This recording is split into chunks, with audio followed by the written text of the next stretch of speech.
नमस्कार दोस्तों, आप लोगों का बहुत बहुत स्वागत है आपके अपने यूट्यूब चैनल पर।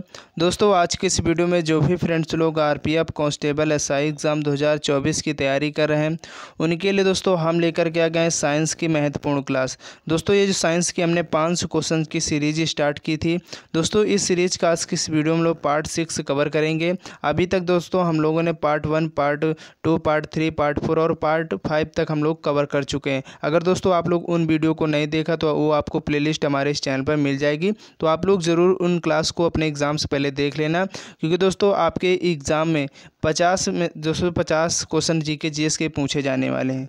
और दोस्तों 50 में से दोस्तों आपके 15-20 क्वेश्चन ऐसे होंगे जो आपके साइंस से रिलेटेड होने वाले हैं। तो दोस्तों अगर आप ये हमारी सीरीज़ को देख लेते हो तो आप अपने एग्ज़ाम में जो 15 से 20 क्वेश्चन आने वाले हैं वो इसी सीरीज़ से आपके अपने एग्ज़ाम में देखने को मिल जाएंगे। तो आपको अपने एग्ज़ाम से पहले ज़रूर दोस्तों इन प्रश्नों को बिल्कुल रट लेना है, क्योंकि यहीं से दोस्तों बिल्कुल यही क्वेश्चन आपके एग्ज़ाम में देखने को मिलेंगे। ठीक है, क्योंकि ऐसे क्वेश्चन दोस्तों मैं इस सीरीज़ के माध्यम से आप लोगों को दे रहा हूँ जो आपके किसी न किसी प्रीवियस ईयर एग्ज़ाम में बार बार पूछे गए हैं।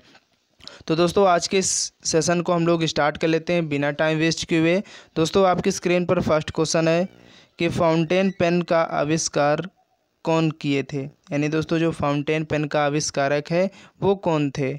तो आपको दोस्तों याद रखना जो फाउंटेन पेन का आविष्कारक हैं वो दोस्तों वाटरमैन है। यानी वाटरमैन के द्वारा दोस्तों फाउंटेन पेन का आविष्कार किया गया था, तो आपको याद रखना। ठीक है, चलिए नेक्स्ट क्वेश्चन है कि फोटोग्राफी कैमरे का कौन सा भाग आँख की रेटिना की तरह कार्य करता है। दोस्तों अक्सर क्वेश्चन आपके हर परीक्षा में पूछा जाता है कि फोटोग्राफी कैमरे का कौन सा ऐसा भाग होता है जो आँख की रेटिना की तरह बिल्कुल कार्य करता है। तो दोस्तों आपको याद रखना वो है आपकी फिल्म। दोस्तों फिल्म एक ऐसा आँख का भाग है जो कैमरे की फोटोग्राफी की जैसा काम करता है, तो आपको याद रखना है।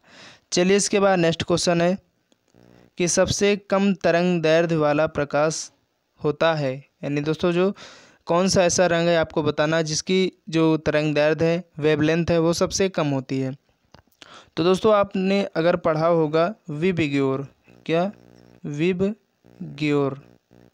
दोस्तों अगर आप इसको याद रखते हो ना, तो अगर तरंग दैर्ध्य किसकी कम होती, किसकी ज़्यादा होती, किसकी आवृत्ति कम होती, किस रंग की ज़्यादा होती, अगर ये आप लोग विबग्योर याद रखते हो तो दोस्तों आप लोग ज़रूर अपने क्वेश्चन को बिल्कुल सही कर पाओगे। तो दोस्तों अगर हम वी से आर की तरफ बढ़ेंगे तो लेमडा क्या होता है दोस्तों, तरंग दैर्ध्य को दोस्तों लेमडा से प्रदर्शित करते हैं। तो कि ये दोस्तों क्या होता है, बढ़ता है, ये बढ़ता है आपका। यानी वी से आर की तरफ जाएंगे तो तरंग दैर्ध्य बढ़ेगी। तो यहाँ पर क्या पूछा है आपका कि सबसे कम किसकी होगी, तो सबसे कम वी यानी वायलेट मीन्स दोस्तों क्या होता है, बैगनी। ठीक है, तो दोस्तों बैगनी रंग की जो तरंग दैर्ध्य होती है सबसे कम। और अगर बात करें सबसे अधिक किसकी होगी, तो आपको याद रखना दोस्तों आपका जो लाल रंग होगा उसकी तरंग दैर्ध्य सबसे ज़्यादा होती है। और दोस्तों इसके रिवर्स आपकी जो आवृत्ति होती है, फ्रीक्वेंसी होती है, वो होती है अगर जिसकी देखिए तरंग दैर्ध्य कम उसकी आवृत्ति ज़्यादा होगी। यानी वी से आर की तरफ आपकी वेवलेंथ बढ़ती है। और अगर बात करें दोस्तों आपकी जो है आवृत्ति की, तो आर से वी की तरफ जब आएंगे तो इसकी आवृत्ति बढ़ेगी। यानी जिसकी तरंग दैर्ध्य कम उसकी आवृत्ति ज़्यादा, और जिसकी तरंग दैर्ध्य ज़्यादा उसकी आवृत्ति कम होती। ये बात आपको याद रखनी। यहाँ से क्वेश्चन 100% आपके सभी एग्जाम में क्वेश्चन पूछा जाता है।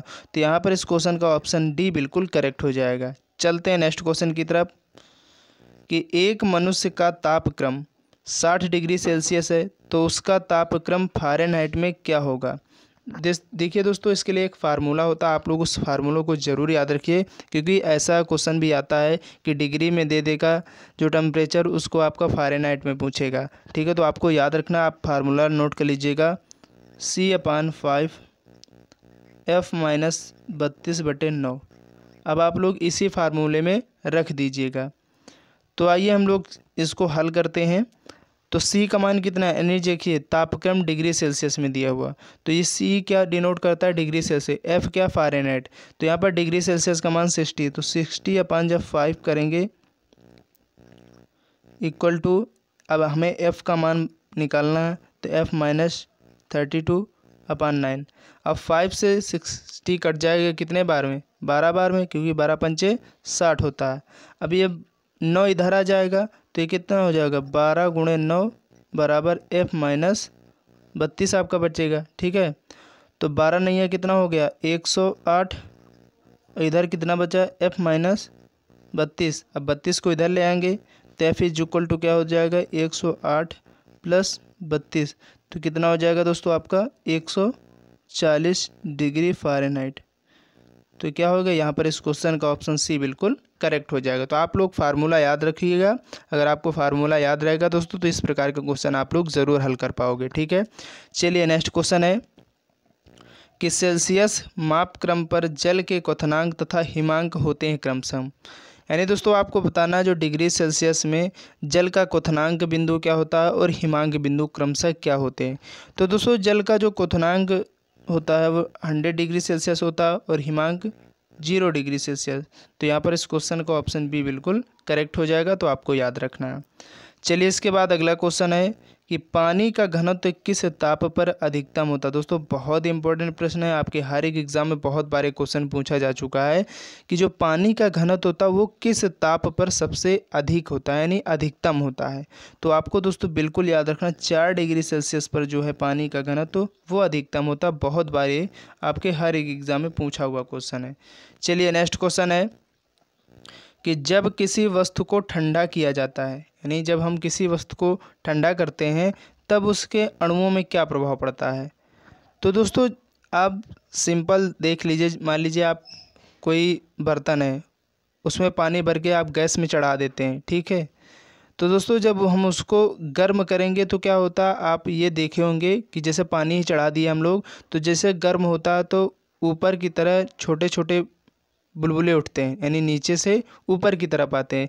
तो यहाँ पर क्या होते हैं, जो अणु होते हैं उसमें जो पार्टिकल होते हैं उनकी गति क्या होती है, बढ़ जाती है जैसे जैसे वो गर्म होगा।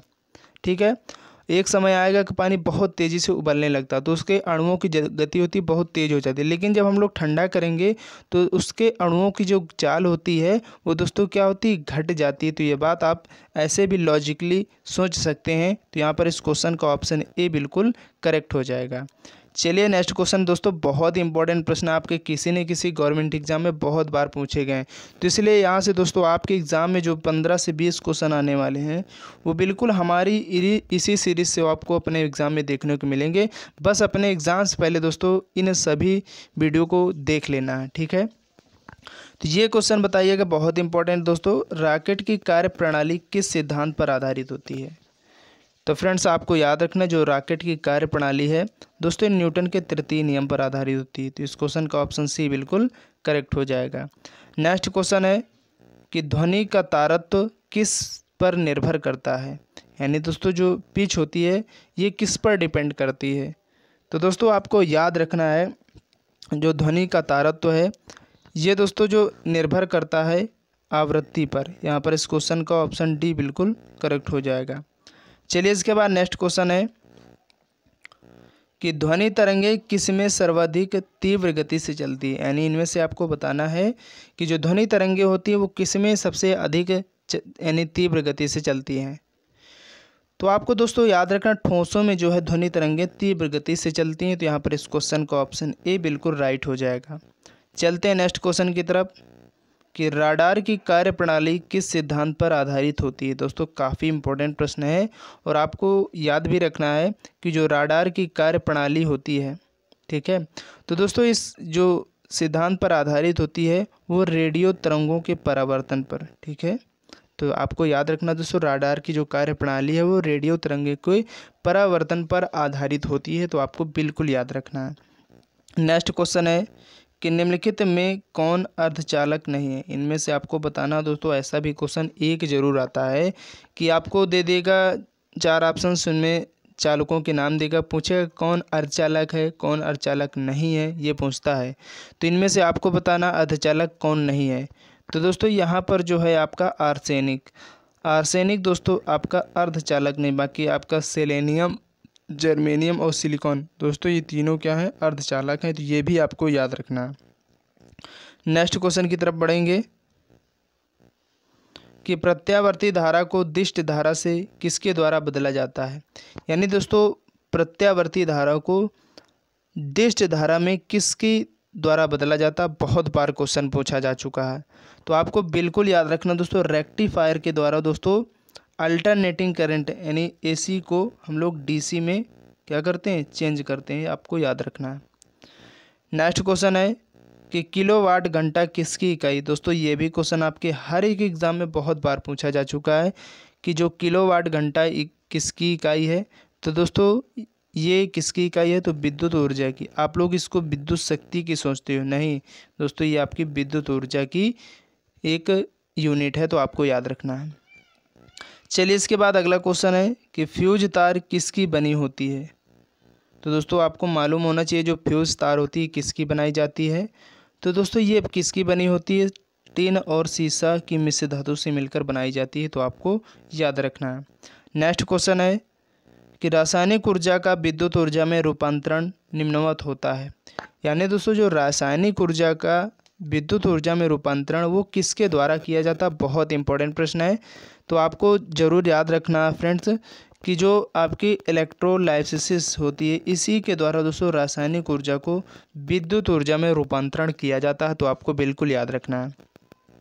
नेक्स्ट क्वेश्चन है कि 1 किलोवाट घंटा का मान कितना होता है। आप लोगों को पढ़ा होगा दोस्तों 12th क्लास में कि 1 किलोवाट घंटा का मान कितना होता है, तो 3.6 × 10⁶ क्या होती है, जूल होती है। ठीक है, आपको याद रखना क्योंकि ये भी क्वेश्चन बहुत बार पूछा गया है। चलिए नेक्स्ट क्वेश्चन है कि स्थायी चुंबक जिस पदार्थ का बना होता है वह क्या होता है। यानी दोस्तों जो स्थायी चुंबक होते हैं बनाए जाते हैं वो किस पदार्थ के बनाए जाते हैं, तो उस पदार्थ का क्या नाम होता है। तो दोस्तों आपको याद रखना जो स्थायी चुंबक होते हैं आपके फेरोमैग्नेटिक, यानी दोस्तों आपका जो फेरोमैग्नेटिक पदार्थ होता है इसी का बनाया जाता है स्थायी चुंबक, तो आपको याद रखना है। चलते हैं नेक्स्ट क्वेश्चन की तरफ कि लेंज का नियम किस संरक्षण पर आधारित होता है। दोस्तों बहुत इंपॉर्टेंट प्रश्न है, आपको याद रखना दोस्तों लेंज का जो नियम है ये ऊर्जा संरक्षण के नियम पर आधारित होता है। किसके, ऊर्जा संरक्षण के नियम पर। ठीक है, चलिए नेक्स्ट क्वेश्चन है कि निम्नलिखित में से कौन लौह चुंबकीय पदार्थ नहीं है। यानी दोस्तों आपका जो है इनमें से बताना कौन लौह चुंबकीय पदार्थ नहीं है। दोस्तों आपके एग्ज़ाम में ऐसे क्वेश्चन हमेशा पूछे जाते हैं और ज़्यादातर नहीं वाला ही पूछेगा। ठीक है, तो आपको ज़रूर याद रखना है। तो यहाँ पर दोस्तों अगर बात करें कौन सा लौह चुंबकीय पदार्थ नहीं है, तो दोस्तों आपका जो है यहाँ पर तांबा है। दोस्तों जो तांबा है आपका ये आपका लौह चुंबकीय पदार्थ नहीं, जबकि आपका लोहा, निकिल और कोबाल्ट ये तीनों लौह चुंबकीय पदार्थ हैं, आपको याद रखना है। चलिए नेक्स्ट क्वेश्चन है कि समस्थानिक परमाणुओं में क्या होता है। यानी दोस्तों आपके जो समस्थानिक परमाणु होते हैं इनमें क्या होता है। तो दोस्तों इसमें जो प्रोटॉनों की संख्या होती है समान होती है, आपको मालूम भी होगा अगर आप लोग पढ़े होंगे। ठीक है, तो नहीं पढ़े तब भी आपको याद रखना है। नेक्स्ट क्वेश्चन है कि एक्स किरणों की वेधन क्षमता किसके द्वारा बढ़ाई जाती है। दोस्तों काफ़ी इंपॉर्टेंट प्रश्न है, आपको याद रखना दोस्तों जो एक्स किरणों की वेधन क्षमता है वो किसके द्वारा बढ़ाई जा सकती है। तो आपको दोस्तों याद रखना कैथोड के बीच विभवांतर को बढ़ाकर इनके जो वेधन क्षमता है उसको बढ़ाया जा सकता है। तो इस पॉइंट्स को आपको जरूर याद रखना है। चलिए नेक्स्ट क्वेश्चन है कि परमाणु बम निम्न में से किस सिद्धांत पर कार्य करता है। देखिए आपको याद रखना दोस्तों जो परमाणु बम होता है ये किस सिद्धांत पर कार्य करता है, बहुत बार एग्जाम में पूछा जा चुका क्वेश्चन है।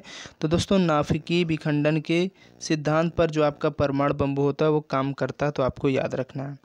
नेक्स्ट क्वेश्चन है कि सुपर कंडक्टर ऐसे पदार्थ हैं जो, यानी दोस्तों आपको यहाँ पर ये बता देना सुपर कंडक्टर क्या होते हैं, कैसे पदार्थ होते हैं, किस प्रकार के होते हैं। तो आपको याद रखना दोस्तों जो सुपर कंडक्टर पदार्थ होते हैं वो दोस्तों होते हैं जो विद्युत करंट के प्रवाह को न्यूनतम रोधिका देते हैं। यानी दोस्तों जो आपका विद्युत करंट होता है इसका जो प्रवाह होता है जो प्रवाहित होती है तो इसमें कम से कम रोधिका देते हैं, यानी बहुत कम रुकावट पैदा करते हैं, इसलिए सुपर कंडक्टर का यूज़ करते हैं, तो आपको याद रखना है। चलिए इसके बाद नेक्स्ट क्वेश्चन है कि निम्नलिखित में कौन विद्युत चुम्बकीय तरंग नहीं, यानी इनमें से आपको बताना कौन ऐसी तरंग है जो विद्युत चुम्बकीय तरंग नहीं है। तो दोस्तों आपकी परासब्र तरंगे जो होती हैं आपकी विद्युत चुम्बकीय तरंगे नहीं है, तो आपको याद है। जबकि एक्स किरणें, प्रकाश, ऊष्मीय किरणें सभी चुम्बकीय विद्युत चुम्बकीय तरंगे होती है, तो आपको ये भी बात याद रखनी है। दोस्तों आज की इस वीडियो का लास्ट क्वेश्चन है 27 कि सुपर कंडक्टर की चालकता कितनी होती है। तो अगर बात करें दोस्तों सुपर कंडक्टर की जो चालकता होती है असीमित होती है। दोस्तों इसकी कोई सीमा नहीं कि कितनी होती है। दोस्तों सुपर कंडक्टर की जो चालकता असीमित होती है, तो ये बात आपको याद रखना। एसएससी 2015 में क्वेश्चन पूछा गया है, तो इम्पोर्टेंट है, आपके एग्जाम में भी पूछा जा सकता है। तो उम्मीद है दोस्तों आज की वीडियो आप लोगों को काफ़ी ज़्यादा पसंद आई होगी। तो आप लोग ज़रूर वीडियो को ज़्यादा से ज़्यादा अपने दोस्तों तक शेयर कर देना। चैनल में पहली बार आए तो आप लोग प्लीज़ चैनल को ज़रूर सब्सक्राइब कर लें, क्योंकि हमारे इस चैनल पर आप लोगों को डेली आपके एग्ज़ाम के लिए टॉपिक वाइज जो क्लासेस है वो मिलती रहती हैं। तो चलते हैं दोस्तों नेक्स्ट वीडियो के लिए, तब तक के लिए जय हिंद, जय भारत।